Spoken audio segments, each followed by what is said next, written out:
Hello and welcome to Eleanor's Hearty Home. Today I'm going to show you how to make tahini. For that we will need sesame paste. Watch till the end for storage trick. Add the sesame paste into a bowl. Note that whenever we're gonna add all the ingredients, we will have double the amount. Add lemon salt. If you don't have, you can just use lemon juice as I did.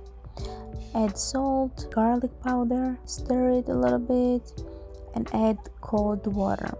Add the water slowly, a little bit at a time.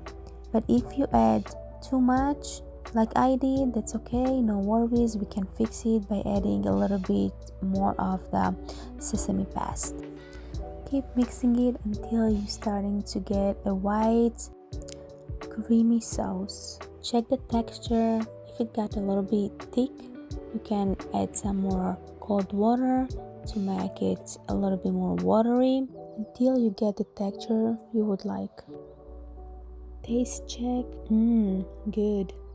Now for the trick. Take a piece of a clear food wrapping, fold it in two, cover with the lid, and store it in the fridge upside down. This way the spread won't stick to the bottom and the plastic wrap will keep the lid clean. Please let me know if my trick was helpful.